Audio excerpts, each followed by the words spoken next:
सदर अस्पताल में जिले के एकमात्र ब्लड बैंक का बुधवार को राज्य स्तरीय टीम ने निरीक्षण किया। निरीक्षण के क्रम में मिली खामियों को जल्द दुरुस्त करने का टीम ने निर्देश दिया। साथ ही ब्लड बैंक की खामियों को 15 दिनों में दुरुस्त करने का भी निर्देश दिया गया। निरीक्षण की रिपोर्ट के आधार पर ही ब्लड बैंक का लाइसेंस रिन्यूअल किया जाएगा। बता दें कि 2006 से ही ब्लड बैंक मधुबनी का लाइसेंस रिन्यूअल नहीं किया गया है। राज्य स्तरीय टीम का नेतृत्व डॉक्टर NK गुप्ता और JK लाल कर रहे थे। इस दौरान उन्होंने अस्पताल प्रबंधक, ब्लड बैंक प्रभारी सहित अन्य अधिकारियों को कई निर्देश दिए और कहा कि अगर मानक के अनुरूप ब्लड बैंक को नहीं किया गया तो लाइसेंस रिन्यूअल होने में काफ़ी परेशानी का सामना करना पड़ सकता है।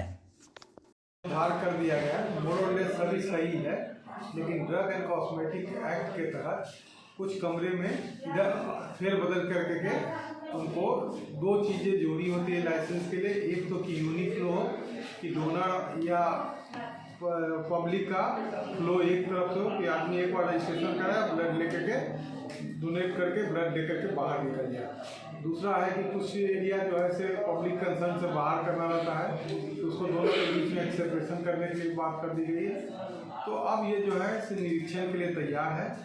हम लोग सेंट्रल ड्रग कंट्रोल ऑर्गेनाइजेशन को लिखेंगे कि अब आकर के आप मधुबनी ब्लड बैंक का निरीक्षण कीजिए, जो इनका ये रिन्यूअल ड्यू है उसको पूरा करें। इसी आधार पे सर इसका रिन्यूअल किया जाएगा क्या?